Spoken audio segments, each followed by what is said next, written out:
சீக்கிரம் எடுக்கணும். சீக்கிரம் எடுக்கணும். அவங்களாம் முதல்ல காட்டணும், வெளியே கொண்டு வந்து எல்லாத்தையும் காட்டணும். விஜய் அவர்களுடைய தாவேகா தமிழக வெற்றி கழகம் கட்சி நடத்தின அந்த ஒரு பொதுக்கூட்டம் இது கரூரில் ஒரு இருண்ட நாளாக வந்து மாறிச்சு. எல்லாருக்குமே தெரியும் அது பற்றி. கிட்டத்தட்ட 41 பேர் மரணம் சொல்லப்படுது. சில பேர் கர்ப்பிணி பெண்கள். ஸோ அவங்க உள்ளே இருக்கிற குழந்தையும் சேர்த்தா எண்ணிக்கை கூடுமோ என்னமோ. சின்ன சின்ன குழந்தைங்க, 1.5 வயசு குழந்தை ஒரு பொண்ணு இறந்து போயிருக்காங்க. இந்த மாதிரி நிறைய அத்தனை பொண்ணுங்க, சின்ன சின்ன பசங்க, இளம் வயது பசங்க, அப்படி மாதிரி தமிழ்நாட்டை உலுக்கி போட்டுடுச்சு.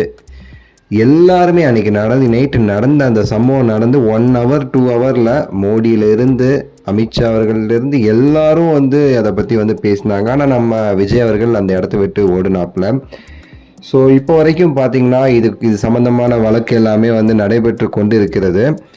எல்லாருமே சொல்கிற ஒரே விஷயம், யாரையோ தேடுறேன்னு சொல்கிறீங்க, புஷி ஆனது தேடுறேன்னு சொல்கிறீங்க, ஆதவர்ஜனை தேடுறேன்னு சொல்கிறீங்க, விஜயை ஏன் எதுவும் சொல்ல மாட்டேங்கிறீங்க? முதல்ல விஜயை பிடிச்சி ஜெயிலில் போடுங்க, முதல்ல விஜயை வந்து கைது பண்ணுங்க அப்படின்னு சொல்லிட்டு எல்லாரும் நம்ம வந்து சொல்லிக்கிட்டு இருக்காங்க. ட்விட்டரில் எல்லாமே நம்ம வந்து பார்த்துக்கிட்டு இருக்கோம்.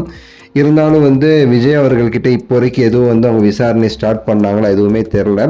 விஜய் அவர்களும் ரீசெண்டாக வந்து ஒரு மாதிரி பேசி கோமாளி மாதிரி ஒரு வீடியோ ரிலீஸ் பண்ணி இன்னும் வாங்கி கட்டிக்கிட்டாருங்கிறதும் தெரிந்த ஒரு விஷயமே.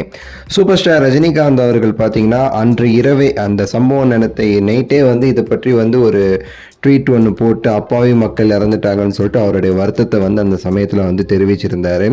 ஆனாலும் இப்போ வரைக்குமே சரி, சம்மந்தப்பட்ட சில நிர்வாகிகள வந்து அப்பப்போ கூப்பிட்டு எல்லாம் செட்டில் ஆகிடுச்சா, ஸோ மக்கள் இப்போ வந்து எப்படி இருக்காங்க, நிறைய பேர் இறந்து போயிருக்காங்க, அவங்களோட வீடெலாம் எந்த மாதிரி இருக்குது அப்போலாம் சொல்லிட்டு அப்பப்போ கேள்விப்பட்டுட்டு இருக்கிறாராமா. ரஜினிகாந்த் அவர்கள் இன்னுமே அந்த ஒரு துயரத்தில் இருந்து மீளலைங்கிறது வந்து நமக்கு தெரிந்த ஒரு விஷயம்தான். ஆனாலுமே இப்போ வந்து அவர் வந்து இமயமலை அதெல்லாம் போய்கிட்டு இருக்கனால வந்த உடனே வந்து ஒரு பேட்டி சென்னை விமான நிலையத்தில் வந்து எதிர்பார்க்கலாம்னு சொல்கிறாங்க. அவர் நேரடியாகவுமே சரி கரூர் போகிறதுக்கான முயற்சியும் எடுத்துருக்கிறாராமா. அது இனிமேல் தான் உறுதி செய்யப்படும்.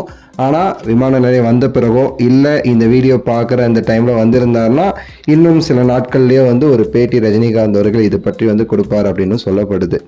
ஸோ பொறுத்திருந்து பார்ப்போம். விஜய் அவர்கள் எதுவும் பேசாமல் இருக்கார். ஓப்பனாக வெளியே வந்து ரஜினிகாந்த் அவர்களுமே விஜய் அவர்களுக்கு வந்து அட்வைஸ் பண்ணியிருக்காரு, போய் பாருங்கள், அதை பற்றி வந்து நீங்கள் தான் முக்கியமாக வந்து யோசிக்கணும், அந்த மக்களை சந்திங்கன்னு சொல்லி பேசினதான் ஒரு தகவல் இருக்குது. பார்ப்போம், உங்கள் கருத்து சொல்லுங்கள். நன்றி, வணக்கம், மகிழ்ச்சி.